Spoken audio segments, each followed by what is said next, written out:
આજે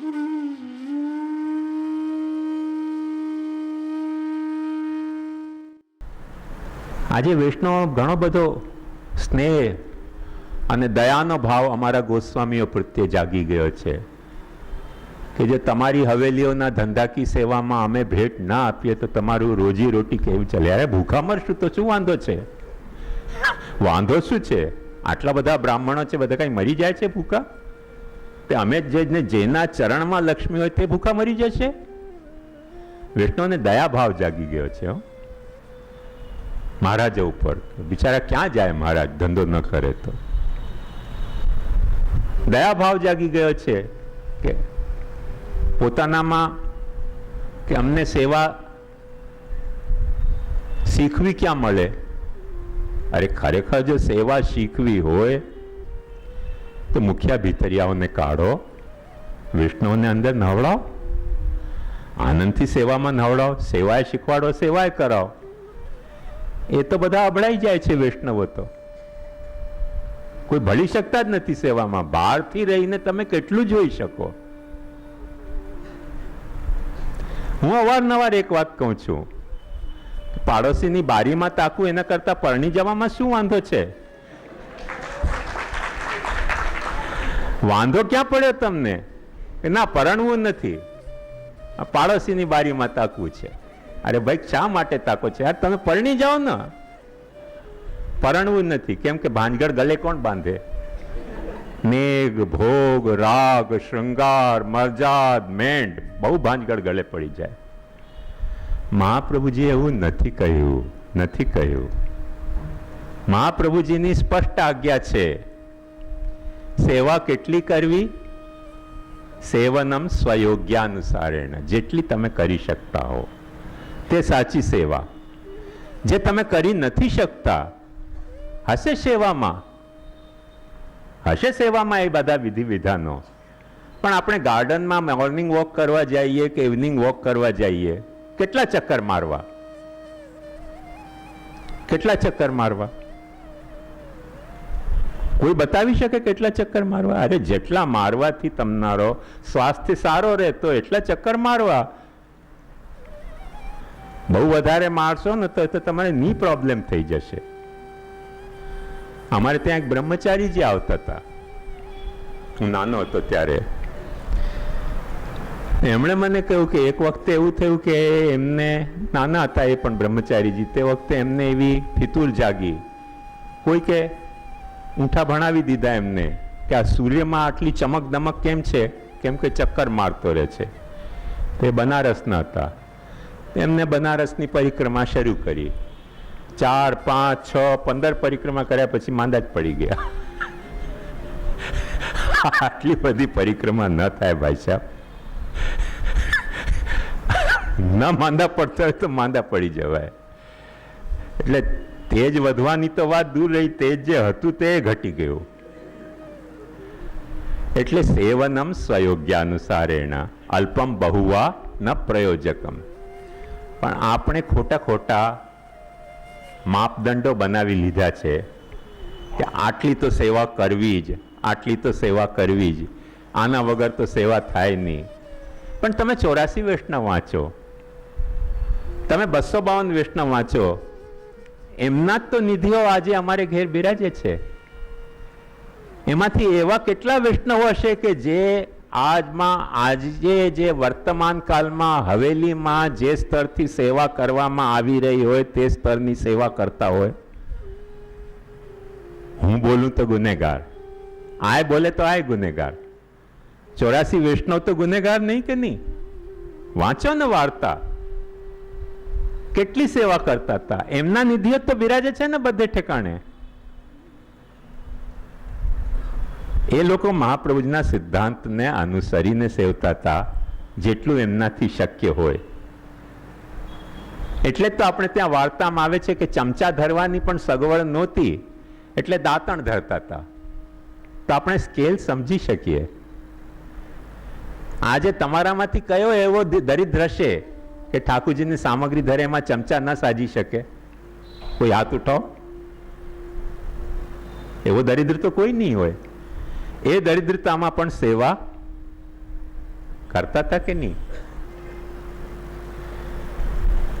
એ દરિદ્રતામાં પણ સેવા કરતા હતા કે શાક ધરવાનું ન હોય, ખાલી રોટલી ધરીતા હતા. બહુ એ દરિદ્રતામાં પણ સેવા તો વહોરેલી દરિદ્રતા હો, મૂળમાં દરિદ્ર નહોતા પણ ખાલી છોલા જ ધરતા હતા.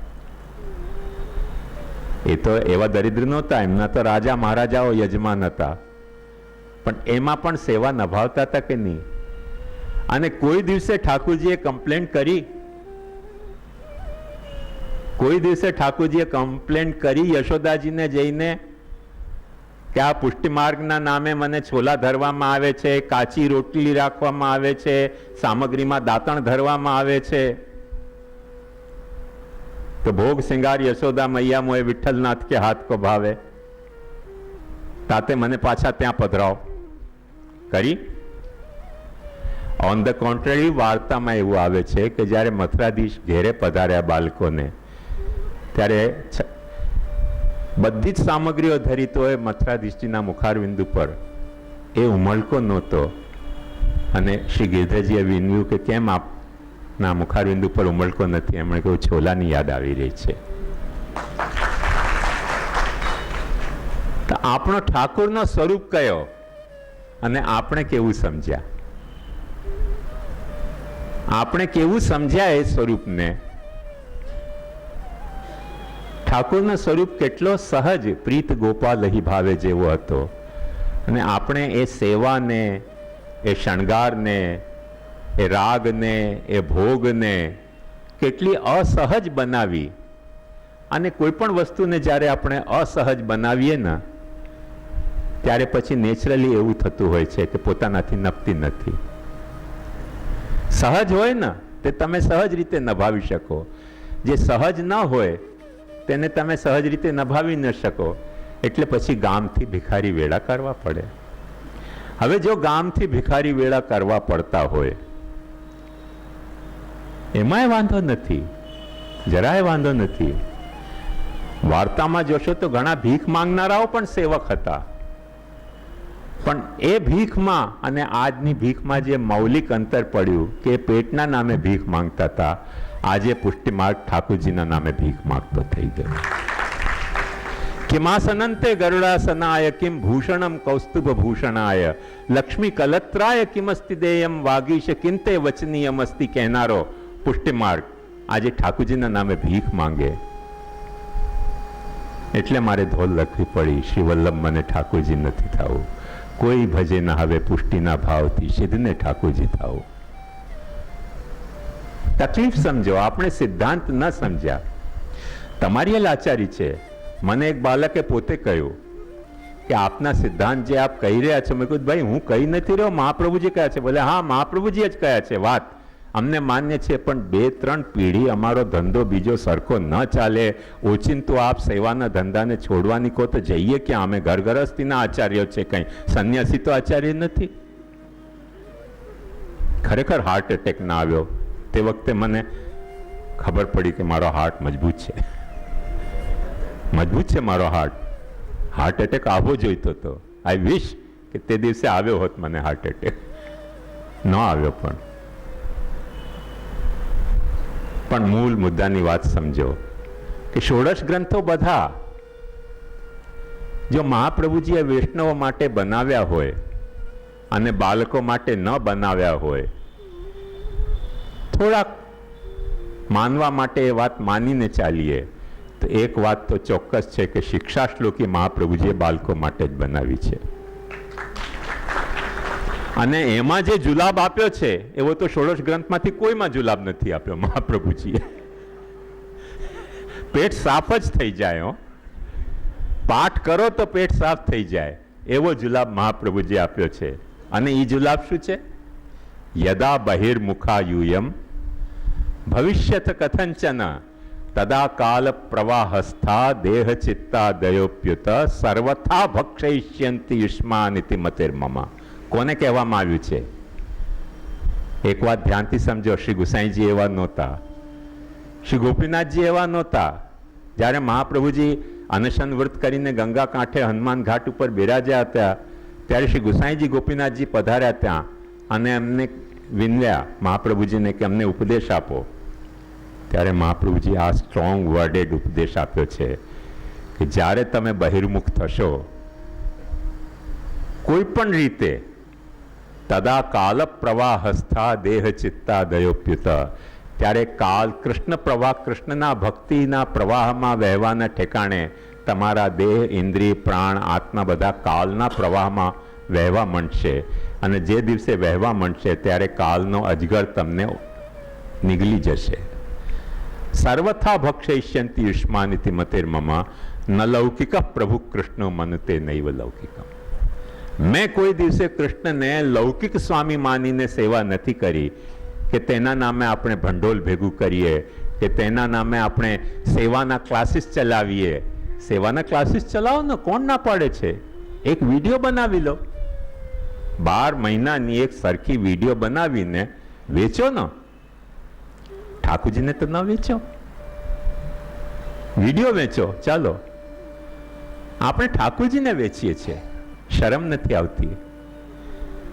તમારા ને અમારા બંનેના દુર્ભાગ્ય કે આપણે આપણા પરિવારજનોને, પત્નીને નથી વેચતા, બાળકોને નથી વેચતા, અને તે યશોદાના એટલા લાડથી લાડકવાયાને આપણે વેચવાનું ઉપકરણ બનાવીએ છીએ. શણગાર વેચીએ, ભોગ વેચીએ, મનોરથો વેચીએ. અરે ઠાકોરજીના મનોરથો તમે વેચી કેવી રીતે શકો? તમારે જાતે કરવા જોઈએ હોય તો, અને મનોરથ ન હોય તો ન કરવા જોઈએ. કોણે કહ્યું કે મનોરથ કરો?